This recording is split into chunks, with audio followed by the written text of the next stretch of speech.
Friends, welcome to Chaos Coffee, the show where I have my morning coffee and then we talk Chaos Zero Nightmare. Chaos Coffee, grab those jars.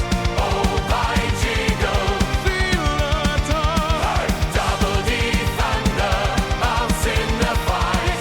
Chaos Coffee, cream of love. Well met peeps, today we're going to be talking about the dev live stream. It lasted for like 2.5 hours, so I'll do my best to sum it up a bit and also give my own thoughts on it. So we're going to be heading into the preseason leading up to season 3. We're getting a character called Diana, which is like a pink-haired angel. And let's be real, Diana is basically Renoa 2.0. She looks kinda cool. I like her design somewhat, although like one of the things I like the most about Chaos Zero Nightmare is like the more dark, grim and like almost horror aesthetic. Now Diana doesn't really feel or look like that at all. Like my designs are more, Nadia, maybe not this image, but like original Nadia and like more of the grim looking characters. She does seem like a lot of fun to play, but yeah, I like the slightly more like darker themed.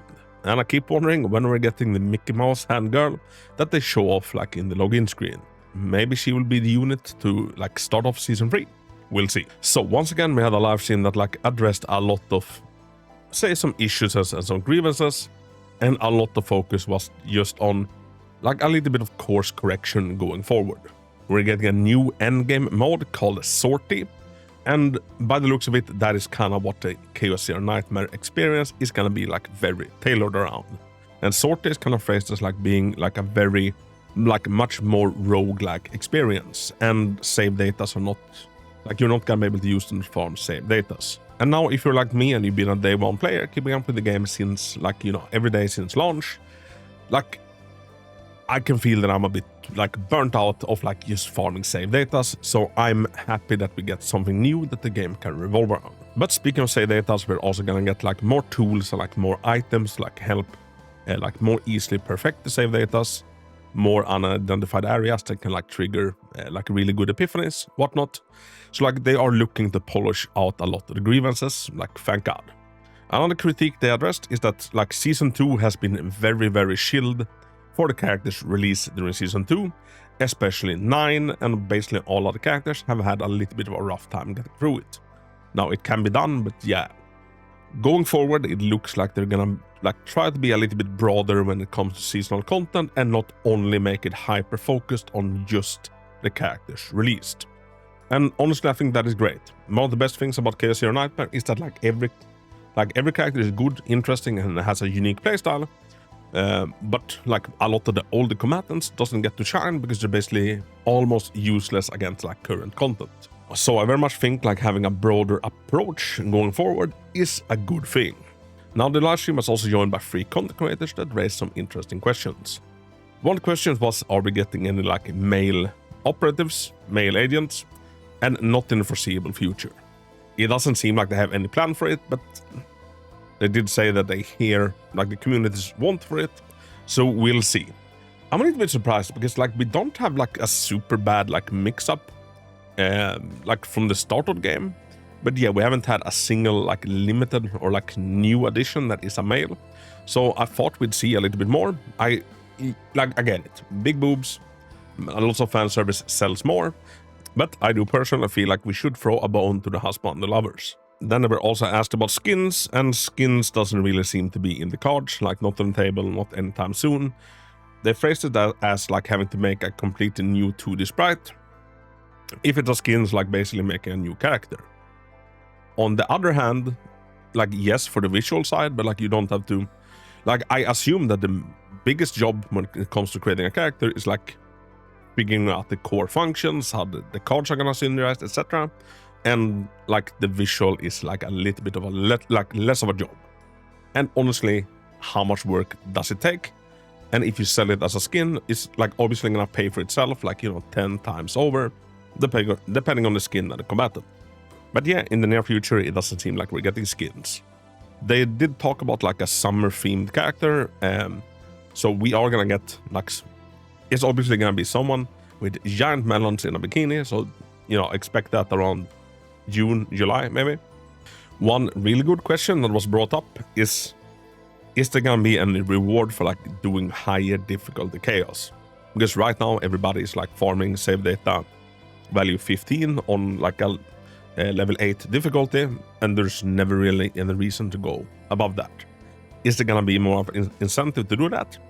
The answer was no. And instead they plugged the sortie, and that's gonna be like the ultimate experience to challenge yourself. So it seems like going like as hard as possible on the chaos are still gonna be, I don't know, just for flexing. There's not gonna be like any real reward for it. Now those are significantly harder, so like I would like to see, you know, higher reward save data for like going harder, because like they brought out, it feels kind of pointless to do the high difficulties right now.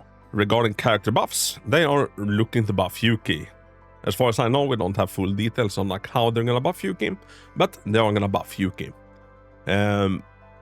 It also mentioned like other characters, like characters that are struggling or like certain epiphanies that doesn't see as much use, that they try to like broaden those, like make them better and more appealing. I don't think they mention any other characters specifically. One character I would hope that they go back to is Nadia. She's my favorite character in the game, aesthetically and playing her. But it does feel like she's, you know, by now when we have all of these other powerhouses, I do feel like she's a little bit lacking. They also got asked if they have any more like 4-star characters coming down the pipeline. It doesn't seem like they're working on any new character, but they did say that they had one 4-star that was almost ready at the launch of the game, but wasn't quite up to par with the quality of the other characters. So like they chose not to include that character. When they're done working and tweaking that one will come to the game. But it doesn't seem like we're getting too many 4-stars coming anytime soon. Which is a little bit of a shame, because I think like one of the best things about Chaos Hero Nightmare is that like the 4-stars are actually really, really, really good. Like they're actually so good that they had to nerf them, like, you know, Tressa, Cassius. So yeah, obviously 4-star characters are more accessible for people as well. So once again, a little bit of a shame that it doesn't look like we're gonna see any of those anytime soon. And now a big feature in Season 3, and also the preseason, I believe, was the Persona card. So I think in the sortie, we're gonna get the Persona card that like throughout the run that we can like upgrade and like evolve. And by the end of the run, it seems to be like be able to turn it into something absolutely crazy. Another important thing is that they're gonna be buffing all of the partners, or like all of the 5-star partners. Because right now, we have a situation where for a lot of characters, the 5-star partner is actually worse than the 4-star, like the 4-star options, which, you know, it kind of feels a little bit weird. So I think almost all 5-star partners are getting like a 16%, I believe, like buff in stats. Some additional tweaking, and also that is gonna like factor in, like the stats on them is gonna factor in more when it comes to like memory fragments. So partners are gonna play like more of a significant role moving forward. Moving forward as well, they did say that they're gonna like be buffing like certain characters' ego manifestation that are underperforming. What I will say overall with the devs is that they seem like consistent on listening to feedback and adapting accordingly. I wish there wasn't as much almost like course correction as there has been, or rather I wish there wasn't as much need of course correction as it has been. Like almost all of the changes they have implemented has been like for the betterment of the game. Like when the game released, the like economy for like upgrading and leveling up characters was like insanely broken and like not in a good way.